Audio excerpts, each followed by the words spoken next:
Hey guys, I am here to get into a character analysis of Three Women, which was directed by Robert Altman, released in the year 1977.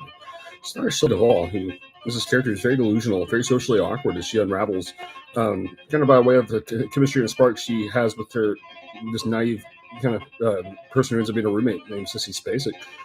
It's kind of retorts Duvall and just kind of she gets more childlike as this film progresses. She initially seems very extroverted, often wanting to talk to people, wanting to decorate the place, wanting to host parties, and then her personality ultimately ends up just being full of just anxiety, which is just revealed by way of just incredibly nervous behavior. She often seems like she's yearning to have a social life, yet she's just revealed to be very insecure and lonely, which leaves her often ignored. And after SpaceX experiences her transformation, the walls in her child kind of just at full fruition. She ends up abandoning anything aggressive about her as she just swaps into just this entire kind of different persona altogether.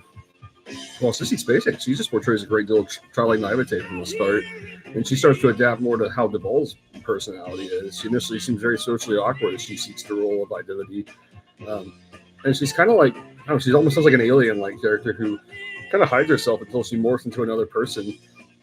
And it's kind of the best way for her to cope with her social awkwardness. After a breaking point, Spacek just goes through this very profound arc as she adopts the Duvall's perspectives. Then you have Janice Gould, who's very mysterious. She's mostly silent in all of this as she embodies a lot of mysterious qualities around the psychological shifts between Duvall and Spacek. She's silently a powerful force in all of this, and she has a great deal of just influence on the shift in personality between Duvall and Spacek. You hardly hear her speak ever. She seems like her voice is mostly heard by way of the art that she paints, often very powerful, disturbing imagery. It ends up depicting very strange reptile type figures. I mean, it seems like there's just this balance between just insecurity and naivete that characters meet through this whole project, and I think it's ultimately implied that Duvall, Roll, and Spacek are just all fragmented entities of the same person. And this is just all wonderfully conceived by Robert Altman's original.